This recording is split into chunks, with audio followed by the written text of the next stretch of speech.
Muy bien, siendo las 8 de la mañana, ya con 48 minutos, los invitamos a conectarse.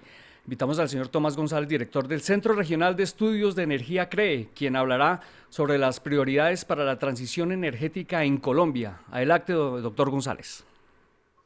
Bueno, muchas gracias. Muy buenos días a todos los que nos escuchan hoy en día. Quiero, antes que nada, darle unas gracias muy especiales a la Andy, a Carlos, a Ángela por esta invitación que me han hecho. No es fácil siempre encontrar espacios donde podamos interactuar y presentar algunas de las ideas que tenemos en el sector energético en foros tan importantes, tan relevantes y tan oportunos como estos. Yo hoy en el espacio que tengo quisiera compartir algunas de las ideas que estamos viendo en el centro. Este centro, que es muy joven, es muy nuevo, lo creamos para mirar con unas herramientas cuantitativas todos los temas asociados con la transición energética. Hemos hecho pues modelamiento, construido escenarios, evaluado cosas y hoy tenemos unas ideas que queremos compartir. Y estas ideas tienen que ver desde el mundo de la energía, cuáles en un mundo post-Glasgow, post-COP26, después de la COP26, cuáles deberían ser es unas áreas donde nos concentremos a trabajar, que son prioritarias para trabajar. Y para hacerlo voy a mostrarles 10 gráficas que resumen esas 10 prioridades, esas 10 áreas donde tenemos que concentrarnos, creemos nosotros, para poder hacer una transición energética exitosa. Y quiero arrancar en ese orden de ideas diciendo que la cumbre de Glasgow, uno cuando lee las reacciones que tuvieron, se da cuenta que hay gente que fue muy pesimista, quizá los que están más cerca del activismo son muy pesimistas, aún antes de haber empezado la cumbre muchos ya la daban por una cumbre que no iba a lograr avances y que iba a ser insuficiente. Y si bien es cierto que para el tamaño del reto muchos de los anuncios se quedaron cortos, también sería injusto decir que de los logros que se tuvieron ahí, de los acuerdos que están, de las voluntades que ya se han hecho públicas, pues es un paso importante y creo que es un paso significativo. Entonces, en este mundo post-Glasgow, donde creo que ya hay un consenso casi pleno en las necesidades de descarbonizarnos, en la importancia de la acción colectiva, y en los beneficios que esto traería y los costos que no traería, creo que es importante con una dosis de realismo mirar estos 10 elementos. Entonces, arranquemos. En primer lugar, creo que en el caso de la energía tenemos que definir muy bien cuál es el objetivo último de la transición energética. ¿Por qué digo esto? Porque el gobierno ha sacado en el primer sector, tal vez es el sector minero energético, este plan, aquí a la izquierda ustedes ven la tapa del documento, es el Plan Integral de Gestión del Cambio Climático en el sector minero energético. Y cuando uno mira ese plan, se da cuenta que hay unos escenarios que son los que están aquí del lado derecho, esos 5 escenarios que tiene el plan, que dicen cómo podría ser las sendas, unas sendas posibles a la carboneutralidad desde el sector minero energético. Y lo que uno ve es que en el sector minero energético, que es el sector minero energético propiamente dicho, dejando de lado el consumo de energía, sino el sector propiamente dicho, que es al que se refiere este plan, es responsable como de la tercera parte de la tercera parte de las emisiones. La tercera parte de las emisiones son las asociadas con energía y más o menos la tercera parte, como 9-10%, son las del sector energético.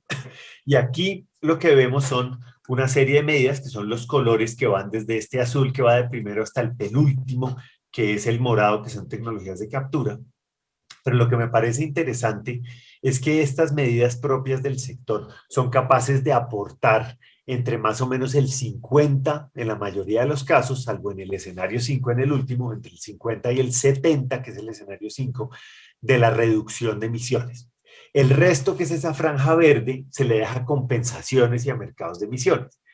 Y ahí uno se tiene que preguntar qué tan capaz realmente son estos planes, qué tan capaz está haciendo el sector y qué es lo que de verdad, de manera realista, espera el gobierno poder lograr en el sector energético. Y en ese orden de ideas tenemos que mirar si el objetivo realmente es transición energética, pues no podemos depender de las compensaciones y los mercados de emisiones. Porque esa no es una solución estructural y a largo plazo. Entonces, lo primero es definir exactamente hasta dónde vamos a llegar para asegurarnos que todas las demás acciones sean consistentes con esto. Este es un documento que ha salido para comentarios, creo que es un documento además que va a integrar por primera vez de una manera distinta el trabajo dentro del sector. Entonces es muy importante que ahí tengamos una dosis de realismo y una dosis de sinceridad y miremos qué de las ambiciones que tenemos realmente podemos cumplir o si de verdad tenemos planes que sean realistas para cumplir con esa transición. Bueno, ese es el primero, definir ese objetivo. Segundo, que se traslapa un poco con el primero, y son las sendas. Estas son diferentes sendas posibles en escenarios de emisiones que hemos modelado. Son diferentes sendas posibles. Y ustedes ven que la senda que está más abajo, esa que es azul más clarito, es una senda que tiene, en términos prácticos, llega a la carboneutralidad en 2050. Pero fíjense que esta no es la única senda. Hay sendas que pueden posponer, como la senda morada, que posponen mucho más la acción hacia el final de los escenarios, o metas, por ejemplo, como la que está de tercera de abajo hacia arriba, que es una meta que es consistente con lo que dijo India, que es descarbonización en 2070. Entonces, el punto es, una vez definida ese objetivo último que queremos en el sector energético, lo que tenemos que mirar es cuál es la senda que nos lleva allá, porque hay múltiples sendas y esas sendas van a requerir de diferentes niveles de esfuerzo, van a tener diferentes niveles de costo para las partes involucradas. Tercer elemento, y esto es muy importante, y es que este es el lunar de Colombia y de muchos otros países, que es pasar de anuncios a planes concretos. Y ahí está, yo creo que el corazón de las dificultades, ahí para parodiar la sabiduría popular que dice que el diablo está en los detalles, aquí está buena parte del diablo. Y ustedes saben que Carbon Action Tracker reúne, que es la fuente de estos mapas, reúne a una gran cantidad de científicos y tiene pues financiamiento de diferentes fuentes y es fuente de consulta y de referencia de muchas de las personas que miran estos temas y ellos hacen una valoración de las políticas que tienen los países y de los planes de acción para mirar qué tan capaces son de cumplir con los objetivos que tenemos en el Acuerdo de París o en 1.5. Y miren que Colombia, que todos los países que tienen color son los salvos, los grisecitos, que esos no los han evaluado, los países con color son los que han evaluado. Miren que Colombia está en anaranjado. Y ese color naranja, o digamos más rojo que naranja, dice altamente insuficiente. Y esto fue actualizado en noviembre de este año, esta valoración, y el de Colombia fue hecho terminado unas semanas antes. Y miren lo que dice el Carbon Action Tracker. Miren estos dos párrafos, esto es lo que tiene más texto en toda la presentación, pero miren estos dos elementos de la valoración de Colombia. Dice, la calificación de insuficiente indica que las políticas y acciones climáticas en Colombia en 2030 necesitan mejoras sustanciales para ser consistentes con el límite de temperatura de unos 5 grados del Acuerdo de París. Y más abajo dice, Colombia ha anunciado su intención de alcanzar la neutralidad de carbono para 2050. Sin embargo, aún no se dispone de una estrategia concreta para alcanzar este objetivo y de detalles específicos sobre los sectores o gases incluidos en el objetivo.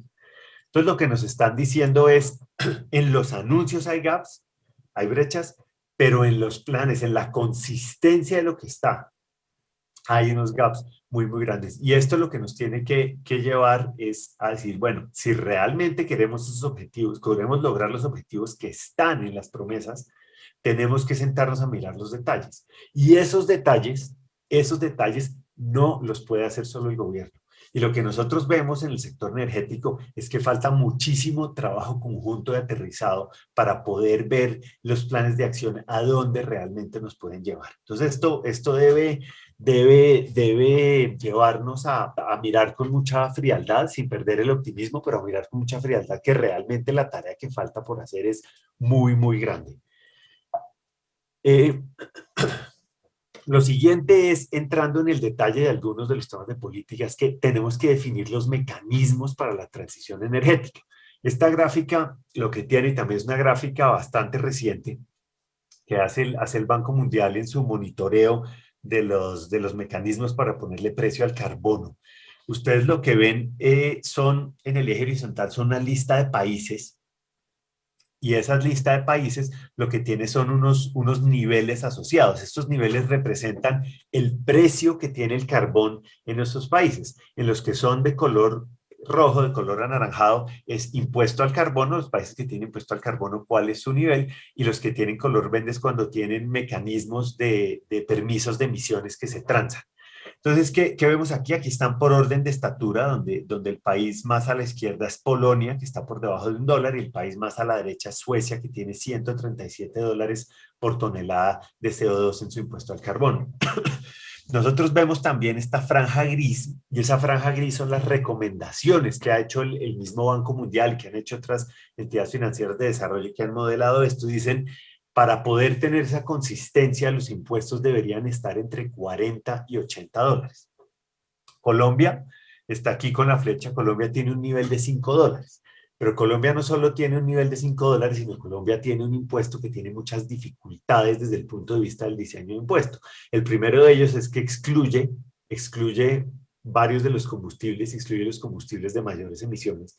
Y en segundo lugar, cuando uno mira las emisiones como un todo, está más o menos la cuarta parte de las emisiones grabadas con este impuesto. Entonces, tenemos unos problemas de cobertura, tenemos unos problemas sobre cambio de la tarifa en el tiempo. No sabemos o no hay una consistencia entre el nivel y el cambio de la tarifa en el tiempo y los logros que se quieren tener en materia de descarbonización. Y también cuando mira otros esquemas, como los esquemas de compensación que se han analizado y veo que en el panel anterior se tocaron y de los que se hablaba en este foro, todavía hay muchos desarrollos que hacer para que puedan tener el alcance, la cobertura, la eficiencia de funcionamiento en términos de mercado que deberían tener. Entonces aquí tenemos que definir los mecanismos, porque esta transición no se va a dar sola, sino unos mecanismos y una intervención que haga que el mercado vaya tomando las decisiones de la manera menos costo eficiente. Aquí tenemos una tarea grande por hacer. El siguiente elemento que es más de largo plazo es que tenemos que prepararnos para la electrificación de la economía. Y esa electrificación de la economía, ¿de dónde viene? Estos son escenarios que hemos modelado. Aquí tenemos un año base de calibración de los modelos. Aquí es cómo sería el uso de combustibles en diferentes escenarios de transición, que los nombres deberían ser, ojalá, suficientemente explicativos, pero aquí tenemos 2030, aquí tenemos 2050. Y miren que las diferencias, los escenarios, mientras más ambiciosos son, el ambicioso tiene carboneutralidad en 2050, pero con un crecimiento alto de la economía. El tranquilo también tiene carboneutralidad, pero con un crecimiento más parecido a lo que hemos tenido históricamente. Aquí tenemos en el turbulento menos ambición, la descarbonización, la reducimos solo en un 40%, y aquí simplemente es un escenario en que perdemos gobernabilidad sobre estos temas. Y miren las barras verdes, el tamaño de las barras verdes. Las barras verdes son qué tanta electricidad necesita la economía. Y fíjense que mientras más fuerte la descarbonización, más electricidad se necesita. Y esa electricidad necesita cambios en el consumo para poder electrificar los procesos que son electrificables, y necesita aumento en la generación de energía de bajas emisiones. Y si ustedes comparan el tamaño de las barras verdes frente a lo que podemos tener hoy y lo que se requeriría, estamos hablando de ampliar la capacidad de generación de energía, aumentarla, por lo menos quintuplicarla de aquí a 2050. Y piensan lo que eso supone en términos de realización de proyectos, en términos de consultas con las comunidades, en términos de permisos y licencias, en términos de asegurar los recursos de inversión. Entonces, electrificar la economía es un esfuerzo no menor, y es un esfuerzo que requiere preparación para que podamos tener éxito. Y lo que ustedes ven con las subastas de renovables que ya se han hecho y el desarrollo de los proyectos es que hay unos retrasos muy considerables, porque el hecho de que sean energías bajas de emisiones no quiere decir que estén exentos de los problemas que tienen otros proyectos energéticos. El siguiente tema que está asociado con esto es definir el papel del gas. Esto de nuevo son nuestros escenarios que modelamos a 2050, los escenarios de transición. Y lo que quiero mostrarles es, fíjense en 2050 lo que pasa con el gas. En los escenarios que son mucho más fuertes en términos de descarbonización, hay menos espacio para el gas. Hacia la mitad del periodo 2030-2035, el gas sigue teniendo un espacio y sigue requiriéndose de manera fuerte, pero hacia el final del periodo se cierra completamente mientras mayor es la ambición climática.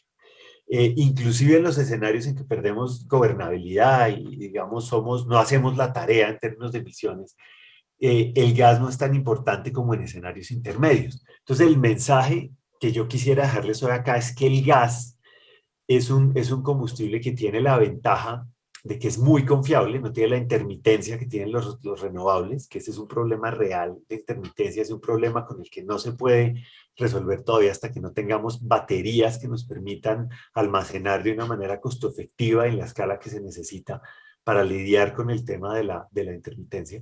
Entonces, lo que tenemos en el gas es un combustible que sí tiene emisiones, es un combustible que es muy confiable, pero que sí tiene emisiones, pero es un combustible que ayuda a descarbonizar, ayuda a sustituir algunos de los combustibles de mayores emisiones. Y el futuro del gas en el país tiene algunos signos grandes de interrogación, sobre todo en el lado de la oferta. En el lado de la oferta tenemos que definir, tenemos unas reservas de gas grandes, tenemos unas reservas que podrían extender nuestra disponibilidad del gas y ayudarnos importantemente en la transición, pero son unas reservas que están plagadas por preguntas grandes. ¿Qué vamos a hacer con los yacimientos no convencionales? ¿Será que vamos a ser capaces de decidir con la ciencia en función de lo que nos digan los pilotos de fracking o no? ¿O vamos a decidir con un criterio que no sea científico? Si los pilotos de fracking muestran que es posible hacerlo de una manera que tenga sentido, el país va a ser capaz de sacarlo adelante y aprovechar ese gas o no. ¿Qué vamos a hacer con los yacimientos costa afuera? Porque si no vamos a tener gas para poder hacer la transición y apoyarnos en ella hasta mitad de la siguiente década por lo menos, pues ese gas va a tener que ser de otro lado y el gas importado no paga regalías, el gas importado no paga impuestos, el gas importado tiene unos costos más altos. Entonces ahí hay unas decisiones claves que tenemos que tomar y lo mismo en el consumo. ¿Vamos a facilitar que el gas haga la transición para descarbonizar partes de la economía o la política pública no lo va a hacer? Entonces tenemos que definir muy bien ese papel. Lo séptimo es los mecanismos de adopción tecnológica rápida. La gráfica de la izquierda, que de pronto algunos de ustedes la han visto, que es de Our World in Data, de lo que hace este grupo en la Universidad de Oxford, miren en azul y rojo las velocidades a las que han caído las tecnologías renovables entre 2016 y 2019, o 2010, perdón, 2010 y 2019. Ustedes ven las caídas en generación en la costa afuera con viento, generación con viento en tierra firme, ven lo que ha pasado con los solares y ven que otras tecnologías de generación se han mantenido estables o con los problemas que tiene la nuclear han tendido a subir. Entonces, esa caída en la tecnología de bajas emisiones presenta un montón de oportunidades. Lo mismo el gráfico de la derecha, que esto fue un trabajo muy grande que hicieron unos investigadores en MIT, publicaron recientemente, muestra cuál ha sido la caída en los costos de las baterías. Y esta forma, estas curvas que son asintóticas, que caen muy rápido, es lo que pasa en estas tecnologías a las que se les invierte enormemente y a las que tienen curvas de aprendizaje que hacen que se caigan muy rápido. Pero que los costos caigan no es igual a que sean adaptados.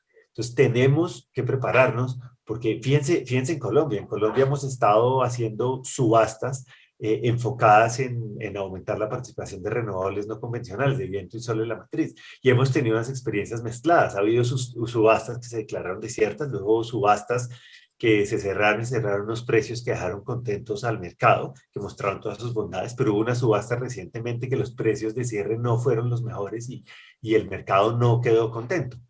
Entonces, introducir estas tecnologías no es tan evidente, requiere diseño, requiere ensayo y error, requiere mucho trabajo y requiere estar pendiente para que puedan ser adoptadas rápidamente, porque esto mágicamente no sucede. Entonces, acelerar su opción. Octavo, los temas de financiación. Este es un tema tampoco no menor y que tiene varios lados, porque fíjense que en el caso de lo que vemos en la barra de la derecha, esto es tomado de la Agencia Internacional de Energía, más o menos 1 trillón, o sea, 1.000 billones de dólares, sea la inversión que se ha tenido promedio 2016-2020. Y miren lo que se necesitaría hacer para un escenario de neto cero a 2030. Estaríamos hablando de inversiones en ese periodo que cuadruplicarían lo que se ha tenido ahora. Y fíjese que además son inversiones que están ahí con los colores. Lo azul clarito es energía limpia, lo azul oscuro es eficiencia energética y lo verde es combustibles de bajas emisiones.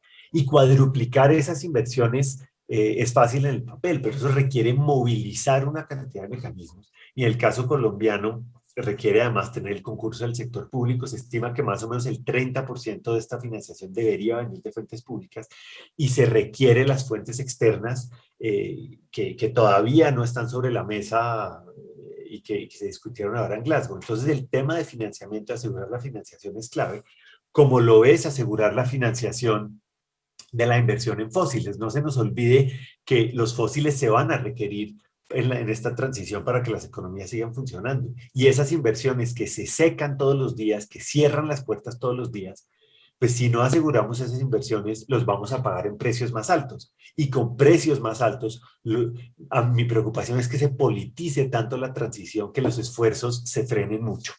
Bueno, dos últimas rápidamente para los 2 minutos que me quedan. En el número 9, que esto es muy importante y esto se ha mencionado todavía muy por encima, es la ruta para la transición fiscal.